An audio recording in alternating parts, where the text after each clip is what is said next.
Bonjour à toutes et à tous et bienvenue sur Le Pompon, le podcast qui s'intéresse au parcours atypique et inspirant des entreprenantes et des entrepreneurs de Bordeaux et sa région. Je suis Théo Robache, entrepreneur soucieux du bonheur des autres, désireux d'aller à la rencontre de profils épatants pour vous partager leurs histoires. Et bienvenue dans ce format que j'ai créé pour donner la parole à ces jeunes pousses, ces personnes qui viennent de se lancer dans l'aventure et qui nous partagent au micro du Pompon leurs projets. Pour ce 6e épisode des Jeunes Pousses, j'ai le plaisir de recevoir Louise Lespard de La Clé des Champs. Louise est podcasteuse, elle interviewe des actrices et des acteurs du milieu de l'agriculture afin de nous faire découvrir leur vie, leur réalité. Elle est en quelque sorte le trait d'union entre la ville et les champs. Un épisode hyper sympa avec Louise qui, vous allez voir, développe son activité. Alors je vous souhaite à toutes et à tous une très belle écoute. Et ben c'est parti. Salut Louise. Salut Théo. Merci d'avoir accepté mon invitation. Ah, merci à toi, je suis trop contente d'être là. Bah, moi aussi, je suis ravi de recevoir une podcasteuse sur le Pompon. Pour une fois, tu vas prendre l'autre côté. Ouais, tu vas être carrément. de l'autre côté. Ça fait bizarre pour rien te cacher. C'est chouette, je suis très content. Est-ce que tu peux te présenter, s'il te plaît ? Oui, bien sûr. Je suis Louise Lespard, tu l'as dit, j'anime le podcast La Clé des Champs. Donc je pars à la rencontre des agriculteurs partout en France pour que les citadins puissent mieux comprendre leur parcours, leur quotidien, leur motivation. Ouais, parfait, très chouette. On se connaît pour le coup, on va pas se mentir, on fait du théâtre d'impro ensemble, voilà, comme ça tout le monde sait tout. Tu voulais faire quoi quand tu étais petite ? C'est une très bonne question. Quand j'étais petite, je voulais faire journaliste au tout début, jusqu'à longtemps, jusqu'à faire un stage à France Bleu Gascogne et m'apercevoir qu'il fallait quand même sacrément improviser quand on était journaliste et que ça serait pas mon truc. D'où le fait que je fasse du théâtre d'impro aussi d'ailleurs. Ok, énorme. Ouais, donc finalement, ma tante me disait la dernière fois, finalement tu reviens un peu au métier de journaliste que tu voulais faire au début, ce qui n'est pas tout à fait faux. Ah, c'est chouette ça, très cool d'être revenu à ses premiers amours, j'ai envie de dire. Ah, surtout cool. l'agriculture plus que le journalisme. Ouais, clairement, tu vas nous dire un petit peu tout ça, d'où ça vient. Est-ce que tu peux nous dire un petit peu ce que tu as fait comme études ? Parce qu'en fait, là, tu parles de podcast, on parle un peu d'agriculture, mais tes 10 premières années, on va dire, plus ou moins de boulot, on n'était clairement pas là-dedans. Non, on n'était pas du rien tout à dans voir. un champ. Rien à voir. Non, j'ai fait ma classe prépa à Bordeaux, ici au lycée Montagne. Ouais. Ensuite, je suis allée à ce qui s'appelait avant l'ESC Toulouse, donc Toulouse Business School maintenant. Yes. Et suite à ça, je suis partie à Paris. J'étais responsable marketing du site e-commerce de Total pendant 4 ans. Je faisais de la vente de fuel en ligne. Oh, et ensuite, chouette. Ouais. Non, le pire, c'est que j'ai kiffé. Et ensuite, je suis passée du fuel au parking pour travailler chez One Park, qui était une start-up qui faisait de la réservation de parking en ligne et qui propose notamment les parkings d'hôtels autour des gares et des aéroports à des très bons tarifs amis aux amateurs bordelais. Elle fait encore la pub. Oui, C'est beau. je les adore. Et alors, qu'est-ce qui t'a fait switcher il y a à peu près 2 ans, hein, si je ne m'abuse, même si tu as encore bossé chez One Park jusqu'en début d'année, c'est ça, Ouais. fin d'année dernière. Ouais, fin d'année dernière. Donc, tu l'as dit, aujourd'hui, on a le podcast La Clé des Champs. J'invite tout le monde à aller l'écouter. D'ailleurs, moi, ça fait partie. J'écoute plus souvent La Clé des Champs que le Pompon. Et je me dis heureusement en même temps parce que je m'écoute jamais, donc tant mieux. Et donc, qu'est-ce qui t'a lancé sur la route du podcast, j'ai envie de dire, et puis qu'est-ce qui a amorcé ce changement en fait ? Alors, ce qui l'a vraiment accéléré, c'est le confinement, comme beaucoup de monde. Ouais. Mais en fait, donc je l'ai dit, du coup, j'ai passé 8 ans à Paris. Et moi, à la base, je viens d'une famille d'agriculteurs. Mes grands-parents sont agriculteurs au Pays Basque et en Chalosse, dans les Landes. Ouais. Mon père travaille à la Chambre d'agriculture des Landes. Donc, même si je ne vous mens pas, je suis la citadine de la famille, c'est pas à moi qu'on dit d'aller chercher les vaches quand je rentre le week-end. Mais ça n'empêche que j'ai toujours grandi dans ce milieu. Ouais. Et quand je suis partie à Paris, je me suis aperçue qu'il y avait une vraie incompréhension entre monde rural et monde urbain et que alors que mes collègues ils sont hyper sympas, c'est des gens brillants, il y a des choses qui étaient très naturelles pour moi qui n'étaient pas du tout pour eux, mais ce qui est normal puisque les agriculteurs aujourd'hui c'est 1,5% de la population active, non 1,5% de la population totale pardon, et 3% de la population active, et du coup il n'y a plus personne qui est un agriculteur dans son entourage, et donc forcément on se pose plein de questions sur comment est produite notre alimentation, la vie, la mort animale, le bien-être animal, etc. Et donc ça faisait un moment que je me disais il y aurait un truc à faire, et le confinement confinement est arrivé, donc j'ai dit One Park, parking de garde, aéroport en Europe. Bon, je fais pas un dessin. Chômage partiel à 10%, donc je travaillais une demi-journée par semaine pendant le confinement. Et donc, je me suis dit, j'étais confinée dans les Landes au milieu des pins. J'étais pas à plaindre, mais je me suis dit, il faut que je fasse quelque chose. Je vais pas rester comme ça. Je vais disjoncter en cours de route. Ouais. Et un matin, je me lève, pour te dire pourquoi, mais je me dis, vas-y, je vais faire des podcasts d'agriculteurs. Ça a jamais été fait. Je vais leur donner la parole. On les entend pas assez. Le traitement médiatique de l'agriculture aussi, c'est souvent soit tout noir, soit tout blanc, toujours en 3 minutes parce qu'on n'a pas le temps. Alors que l'agriculture, c'est complexe, c'est une affaire de compromis et on peut pas la comprendre comme ça en claquement de doigts. Ouais. Et donc, voilà, ça m'a pris comme ça. Donc là, j'ai commandé le matériel, j'ai fait une formation de podcast en ligne, j'ai fait mes 3 premières interviews en visio pour démarrer quand même et pas attendre de sortir du confinement. Ouais. Et après, c'était parti. Je suis allée chez le premier agriculteur, Jean Basta, mi-mai 2020. Ouais. Voilà, et là, j'ai trop kiffé. Je suis repartie de la ferme. C'est ouf. J'ai vu des vaches, 3 vaches, j'étais trop contente. Même d'échanger, de réapprendre tout ça, de me reconnecter aussi avec mes racines. Donc voilà, et là, c'était parti. J'ai pu arrêter. Yes. Parce qu'aujourd'hui, donc, il y a combien d'épisodes exactement ? Je dois être à une 60aine, je pense, puisque j'en sors un tous les 15 jours, partout en France. Donc, pour pas te mentir, ça colle plutôt avec mes vacances. Alors, on part en Camargue, je fais 3 épisodes en Camargue. On part en Corse, je fais 3 épisodes en Corse. Donc, voilà, parce que d'une part, quand là, ça y est, on racontera ce que je fais maintenant pour gagner ma vie, mais avec le podcast, on gagne pas forcément sa vie. Donc, c'était une manière de joindre l'utile à l'agréable. Ouais. Et puis aussi, c'est une manière... c'est de faire du tourisme, quoi. On est reçu par les agriculteurs et on a la visite guidée de l'exploitation. Là, en Corse, c'était dingue. On a passé l'après-midi avec chacun d'eux. T'es dans la cuisine avec la famille corse et tout. Tu te dis, mais j'ai rien à faire là, normalement, et je suis là. Donc, voilà. Ouais, trop chouette. Et on va revenir sur tout ça parce que je suis sûr que tu as plein d'anecdotes à nous raconter sur les enregistrements de podcasts. Parce que moi, pour le coup, on a une personne en commun sur nos podcasts respectifs parce que tu m'as suggéré d'interviewer Jean Barrère, Louian de Burros. Un personnage. Un gascon, un bon gascon, un personnage extraordinaire en couleur qui parle beaucoup. Oui. Parce que moi, j'ai fait un épisode de 2h05 avec lui, donc il parle vraiment. Et c'était vraiment génial. Encore merci pour le coup pour cette recommandation. Et ouais, donc j'imagine que tu as plein de belles histoires à nous raconter.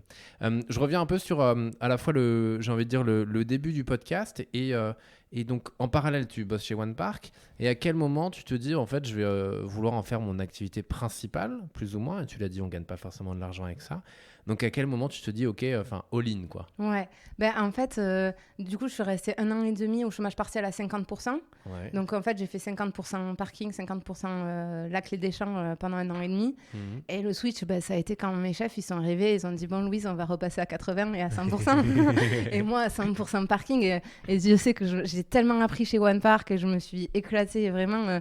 Ça peut paraître bizarre de s'éclater sur du parking, mais tu vois, l'aventure humaine, j'avais rejoint l'aventure, on était 10, ensuite on était 60 dans 8 pays en Europe et tout, c'était incroyable. Mais là, voilà, j'étais passée à autre chose, 1 an et demi à aller voir les agriculteurs. Moi, c'était pas possible autrement. Donc, du coup, on s'est mis d'accord sur une date de sortie. J'ai eu la chance d'être très soutenue par mes chefs. Et donc voilà, on a fait ça à moyen terme pour que voilà, on me trouve mon remplaçant, que ça se passe bien. Et donc là, j'ai décidé que voilà, je tentais l'aventure. Mon conjoint aussi a eu, Manu, que tu connais, a eu sa mutation. Il est prof de PS, donc il a été muté à Bordeaux en même temps. Enfin, tout s'est bien goupillé, super bien goupillé. Ouais. Et du coup, je me suis dit, allez, go, c'est le moment de tenter l'aventure. On verra où ça me mène, mais j'ai envie de la tenter. Yes. Et pour le coup, ça te mène dans de beaux endroits pour le moment. Ouais. Pour l'instant, je regrette pas. Ouais, c'est trop chouette. Dans les personnes que tu as interviewées, et j'ai aussi envie de parler parce que l'idée, toi, c'est quand même vraiment de faire ce lien entre la campagne et la ville, pour le coup. À quel point tu l'as dit un petit peu, mais on a perdu ce lien et l'image de l'agriculture, là aussi, tu l'as dit, est pas forcément hyper positive. Enfin, ça dépend, en fait. Ça dépend de ouf. Mais oui, en fait, on n'aime pas l'agriculture, mais on adore nos agriculteurs. Ouais. C'est ça tout le paradoxe. Tout le monde connaît un agriculteur chez qui il va chercher son truc et qui l'adore. Et sauf qu'après, l'image qu'on en a, des fois, elle n'est pas toujours très positive. Alors... j'ai plein de choses à dire sur le sujet. Ce qui est sûr, c'est qu'il y a une erreur du monde agricole pendant longtemps, c'est qu'ils n'ont pas communiqué. Ils ont décidé que pour vivre heureux, ils vont cacher. En plus, à l'après-guerre, la priorité, c'était de manger. Du coup, honnêtement, tout a été fait tout azimut pour produire à bloc pour l'autosuffisance alimentaire de la France. Voilà, et à ce moment-là, je pense qu'il y a des erreurs qui ont été commises, et notamment dans l'utilisation des produits phytosanitaires, où à l'époque de mes grands-parents, il y avait un micro-problème sur un bout de champ, et on arrosait tout le champ de pesticides, quoi, pour faire simple. Je schématise, mais j'ai un peu l'impression... Alors là, ça ne concerne que moi ce que je suis en train de dire, et c'est suite aux 60 agriculteurs que j'ai vus, et les études. Je travaille au moins entre 2 et 3 heures avant chaque épisode pour connaître les productions, pour orienter voilà, pour faire l'interview au mieux. Donc voilà, mais ça reste mon opinion personnelle. Donc il y a eu quand même cette erreur du monde agricole de pas communiquer, et puis à un moment de pas s'être posé les questions de l'impact de ce qu'ils faisaient sur l'environnement, mais parce qu'à ce moment-là, je pense, à 10 000 lieues de ça, c'était pas la priorité, fallait bouffer, il y avait ces produits, c'était magique, ça poussait tout seul, voilà. Mais comme plein de monde, enfin tu vois, comme tous les consommateurs, je pense. Oui, ou comme l'industrie, le logement, à un moment, le logement, on a construit tout azimut. Exactement. C'est pareil, après on s'est dit qu'est-ce qu'on a fait, bon voilà, même combat. Mais en fait, le truc, c'est que j'ai le sentiment qu'il y a, dans l'opinion publique, on est resté sur cette image de l'agriculture d'il y a 30 ans maintenant. Sauf que le métier d'agriculteur, et moi c'est ça que j'ai envie de montrer, c'est qu'il n'a plus rien à voir avec à l'époque, quoi. Enfin, maintenant, moi je suis hyper admirative parce que les agriculteurs, c'est des entrepreneurs, c'est des chefs d'entreprise. Ils se retrouvent, vraiment des entrepreneurs à gérer leur compta, les champs, la communication, le commercial. Et puis maintenant, quand tu gères des champs, ça n'a plus rien à voir. C'est beaucoup plus complexe qu'avant parce qu'effectivement, il va quand même falloir produire davantage parce que la population mondiale augmente. Donc ça, c'est une réalité. Les terres, elles ne sont pas extensibles. Donc il faut produire plus avec les mêmes terrains et en améliorant l'impact et même en ayant un impact positif sur l'environnement. Enfin, le challenge, il est monstrueux. Et je rajoute, en vendant à des prix accessibles. Parce qu'aujourd'hui, nous, notre pouvoir d'achat, il est important et on a toujours envie de s'acheter la tablette et de partir en vacances. Et l'alimentaire, aujourd'hui, et c'est un fait qui est constaté, c'est la variable d'ajustement. C'est-à-dire que là, on le voit, le bio est en net recul. Le prix du lait bio est passé en dessous du prix du lait conventionnel parce que les gens n'ont plus les moyens de mettre l'argent dans l'alimentation. Et c'est là qu'ils rognent en premier lieu.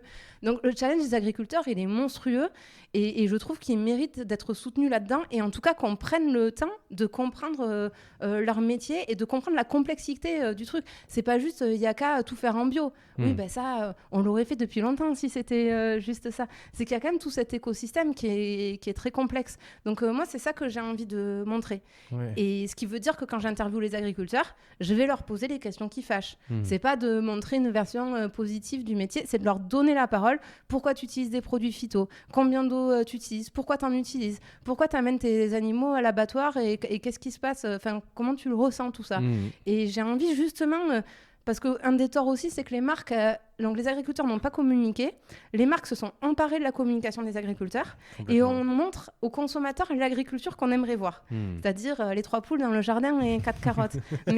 Et ça revient en boomerang. Parce qu'après, les gens, quand ils découvrent comment ça se passe vraiment, forcément, on ne peut pas leur en vouloir. Ça fait 10 ans qu'on leur sert, tu vois, une agriculture toute mignonne, toute gentillette. Mais quand on n'est que 1,5% de la population à produire pour tout le reste, on a 2 solutions. Soit on accepte qu'on produise en grande masse parce qu'il faut qu'on mange, on n'a pas le choix. Soit il faut tous qu'on s'y file et qu'on reparte dans les campagnes et qu'on prenne des fermes. Et je crois que ça a été calculé. Il faudrait en moyenne entre 15 et 20% d'agriculteurs, que le 1,5 passe à 15 ou 20%. Donc le challenge, il est monstrueux. Clairement. Mais tout ça, il faut qu'on l'ait en tête quand on parle d'agriculture. On ne peut pas faire des raisonnements simplistes. Voilà, je m'arrête là parce que je pourrais vraiment en parler 2 heures. Oui, non, mais ça s'entend et ça se voit pour le coup, mais ça s'entend, tu parles avec passion et tu défends tout ça et c'est assez chouette. Et justement, dans toutes les personnes que tu as reçues, tu retiens quoi ? C'est quoi le message qu'ils font passer ? Alors j'imagine qu'ils sont différents parce que j'y reviendrai encore après, mais tu as reçu on parle d'agriculteurs, mais tu as reçu un kiwiculteur, tu as reçu quand tu allais en Corse des producteurs de clémentines, de châtaignes, des éleveurs, des personnes qui font du foie gras, tu as aussi reçu le ministre de la Culture, rien que ça, le patron de C'est qui le patron justement, enfin voilà, tu as vraiment reçu c'est les acteurs du monde agricole que j'interviewe, c'est pas que les agriculteurs. Et alors, mais alors globalement, qu'est-ce qui qu'est-ce que tu retiens de tout ça là aujourd'hui ? Qu'est-ce qui ressort en fait ? Est-ce que justement on a l'impression, même tu vois pendant le Covid, t'en parlais en intro, c'est à ce moment-là que tu as lancé le podcast et que beaucoup de personnes se sont lancées sur le podcast justement, on a eu, je trouve, ce côté ah ouais, on va consommer local quoi, on va consommer des produits. Alors moi pour le coup à titre perso je le fais, mais c'est aussi une sorte de luxe, mais parce que j'aime bien manger et je fais attention à ça, mais c'est loin d'être le cas de beaucoup de personnes. Qu'est-ce qu'ils ressentent aujourd'hui ? C'est quoi alors j'imagine qu'il n'y en a pas qu'un seul de message, mais en gros, il doit y avoir une globalité ? Oui, je crois que quand même, je ressens un peu de ressenti chez les agriculteurs de tout ça, des fois d'être, tu vois, jugés entre guillemets sur ce qu'ils font, parce que c'est des mecs qui travaillent dur quand même. Je veux dire, quand... moi en tout cas j'ai un mode de vie très parisien, bordelais parisien, je sais pas comment on l'appelle, mais à 8h du mat j'ai du mal à me sortir du lit, je démarre à 9h, on fait du théâtre, je fais du sport, voilà tu vois, et eux quand même ils ont des quotidiens qui ressemblent pas à ça. Alors on va pas les plaindre, ils sont des gens qui sont passionnés, ils aiment ce qu'ils font, ils sont les plus heureux comme ça, mais ça n'empêche qu'ils s'y filent, et des fois je pense que c'est un peu dur pour eux de voir l'impact, la communication parfois négative qu'il peut y avoir sur leur métier, même si je pense qu'ils extrapolent les choses, puisqu'il y a des sondages qui sont sortis, 80% des gens soutiennent les agriculteurs, ont confiance dans les agriculteurs, donc c'est toujours pareil, et c'est pareil sur tous les sujets, tu as une minorité qu'on entend souvent, un peu le dessus, mais ça les atteint, et ça a été quelque chose qui m'a surpris quand les premières fois où j'y suis allée, de voir à quel point ça les atteignait. Et après, quand ils pensent, c'est logique, c'est ton métier, tu te donnes corps et âme, financièrement, c'est pas toujours évident, c'est dur, tu joues avec le climat. Tu vois, je le disais, c'est des entrepreneurs, mais c'est encore plus dur parce qu'ils ne maîtrisent pas leur prix de vente, pour la plupart, parce que c'est les grandes surfaces qui les fixent avec les transformateurs, et les agriculteurs, ils subissent un peu ça. Et après, ils jouent avec le climat. C'est-à-dire que quand tu montes une boîte, tu as toujours des facteurs économiques, tu as des choses qui sont changeantes. C'est pas le climat, quoi. Le climat, alors là, il y a eu des épisodes de grêle il y a 10 jours. Le château Labelle, Cyril, c'est un producteur d'Armagnac. En 15 minutes, toute la récolte est anéantie. Pendant un an, il n'aura pas de revenus. Et la saison prochaine encore, en fait, ça va s'étaler sur 2 ans, ces pertes. Dans 2 ans, ça sera pas beaucoup mieux. Et donc, c'est quand même des métiers durs. Donc, en plus, tu ajoutes à ça, des fois, un peu de ce qu'ils appellent d'agribashing, même si je pense que ça reste à la marge. Mais en fait, ça les impacte quand même. Normal, en même temps. Oui. Enfin, c'est clairement normal. Et justement, dans tout ce que tu as fait, alors je ne les ai pas tous écoutés, je te l'avouerai. J'en ai écouté quand même quelques-uns. Qu'est-ce que tu retiens, ou est-ce que tu en as quelques-uns à nous partager là, ou vas-y, raconte-nous des anecdotes, parce que j'imagine qu'il y en a dans ce que tu as pu faire. Il y en a plein, mais tous j'ai kiffé à chaque fois y aller. J'apprends plein de choses, et puis je garde du lien avec eux, donc ça c'est le truc qui me motive vachement. Mais non, Jean, j'en ai parlé, le premier chez qui je suis allée, c'est que reste un souvenir. Marion Osiniri aussi, Marion, elle est bergère en Vallée d'Aspe, et en fait l'été elle monte en estive avec ses brebis, il traite 400 brebis à la main matin et soir. Et puis si tu veux, quand je suis montée là-bas, et donc à cette époque moi j'habitais à La Défense à Paris, et j'arrive là-bas, ah ouais c'est ouf, et en fait ils sont heureux quoi, ils sont hyper heureux, genre toute sa famille, elle a des ados, ils ont la plus grande elle a 18 ans maintenant, elle a un peu plus de 18 ans, mais en fait elle reste dans les montagnes avec sa famille, et les 2 garçons qui sont un peu plus jeunes, c'est pareil quoi, donc ça j'ai trouvé ça ouf. J'ai aussi un éleveur de bisons où je vais chez lui, et Mathieu, et en fait il nous donne rendez-vous à 7h, donc moi, ça c'est mon grand malheur avec les agriculteurs, ils te donnent tous rendez-vous à des heures que moi j'estime pas possible, mais eux ils ont eu 4 vies avant, donc si tu veux t'arrives à 7h, et le mec il rentre de l'abattoir, il a déjà tué 4 bisons, tu vois. Et là t'es là, je suis vraiment une feignante. Voilà. Et après le ministre de l'Agriculture, forcément, ça c'était incroyable que les équipes du ministre m'appellent pour me demander d'interviewer monsieur le ministre déjà. Ah ouais, c'est eux qui sont venus vers toi. C'est eux qui sont venus vers moi, énorme. Ils m'appellent, et ils me disent madame, oui voilà, on aime beaucoup ce que vous faites, est-ce que vous accepteriez d'accorder un entretien à monsieur le ministre? Ah bien. Écoutez, je vais regarder mon agenda. Ma mère elle me dit, t'es sûre c'est pas un canular? Je crois pas maman. Et voilà, et ça c'était incroyable de se retrouver dans le bureau de Julien de Normandie.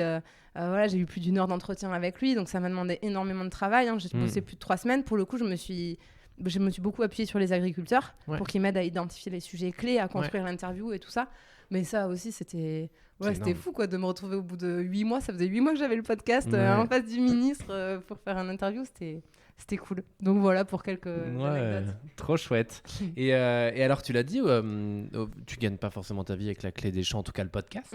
Parce que la Clé des Champs, c'est pas qu'un podcast maintenant. Et oui, depuis la semaine dernière, ce n'est pas qu'un podcast. Ouais. En fait, mon objectif, c'est de vraiment rendre l'agriculture accessible et d'aller plus loin dans cette pédagogie. Le faire écouter la voix des agriculteurs, c'est bien, mais j'avais envie d'aller plus loin. Et donc là, j'ai décidé que la Clé des Champs serait un organisme de formation. Donc là, le premier produit que j'ai lancé, c'est des formations pour les entreprises. Donc toutes les entreprises qui travaillent dans l'agroalimentaire, les banques, les assurances, les coopératives, qui travaillent en fait au contact des agriculteurs ou des produits agricoles, qui travaillent tous les jours. Par exemple, je prends quelqu'un du marketing chez Danone qui travaille tous les jours avec les yaourts, mais qui n'a pas eu la chance d'aller dans une exploitation, une journée, voir la vache laitière, discuter avec un éleveur. Et voilà, et donc je me suis dit, comme tout le monde a des parcours maintenant similaires, comme moi, prépa, école de commerce, on n'a plus d'agriculteurs dans l'entourage, il y a quand même des sujets d'incompréhension entre aujourd'hui l'agroalimentaire, les agriculteurs. Je me suis dit que peut-être j'avais quelque chose à faire là-dessus. Et donc j'ai mis en place des formations en 2 volets, donc une partie de formation sous forme de vidéos à regarder à la demande, où j'ai réuni des experts de l'agriculture française, donc ça vous parlera pas, mais je vais dire les noms pour que ça fasse bien, de l'INRAE, de l'INAO, des présidents de chambre d'agriculture, des directeurs de recherche, etc. Donc qui racontent l'agriculture.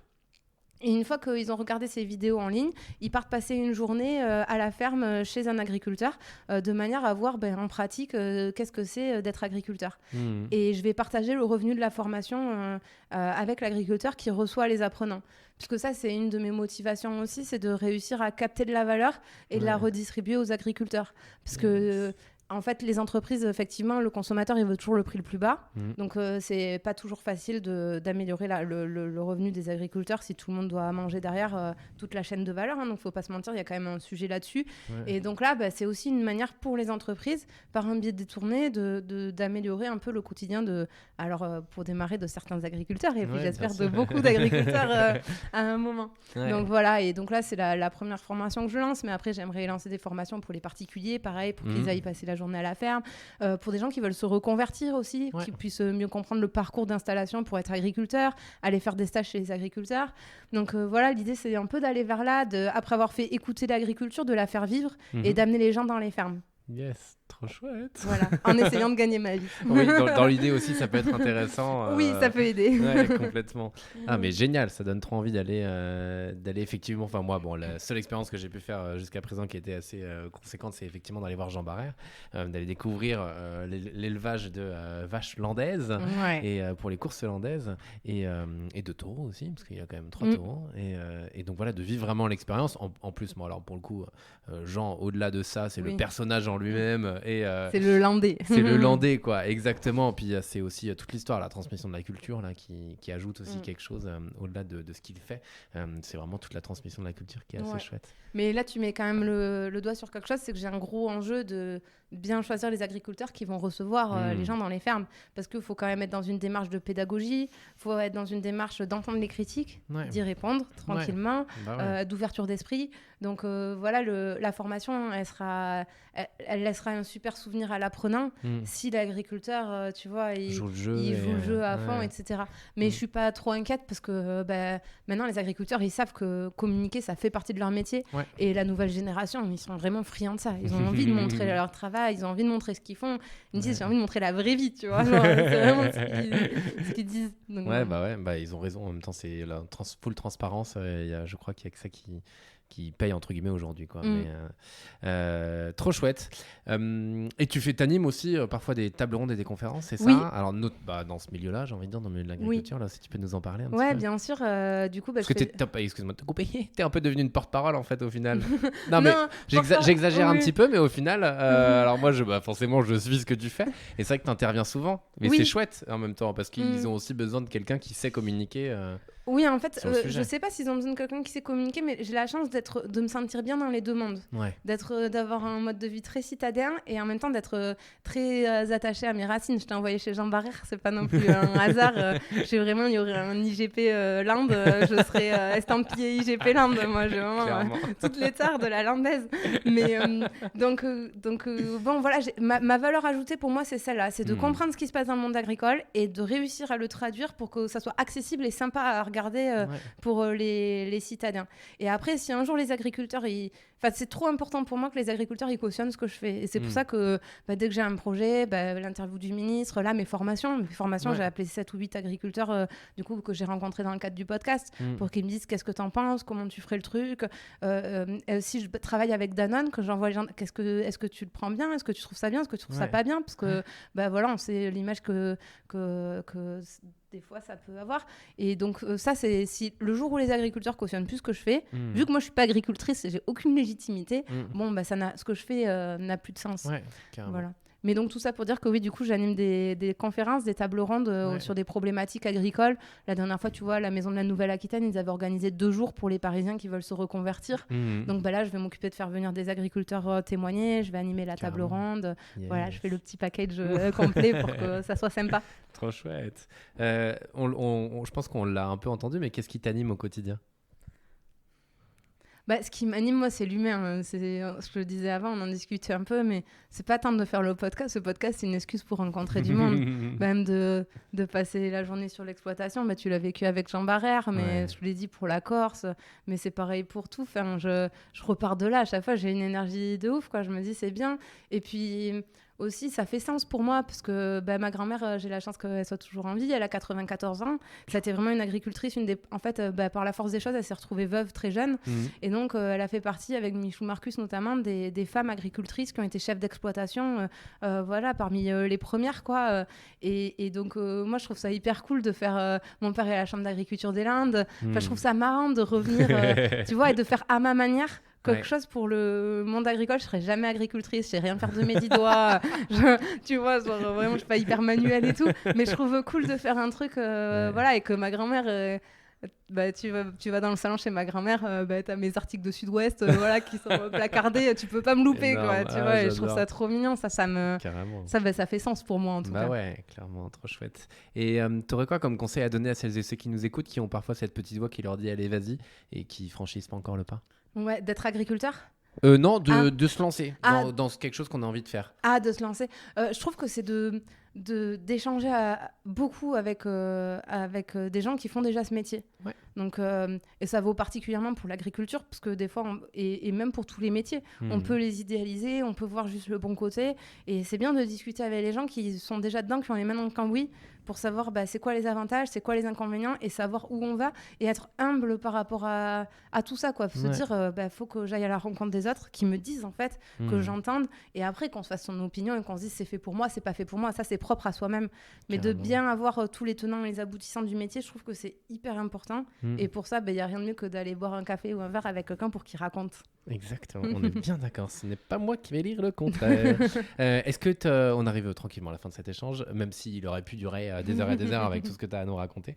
Est-ce que tu as quelque chose à rajouter ou un mot de la fin? Je sais pas, voilà, je laisse la parole ouverte.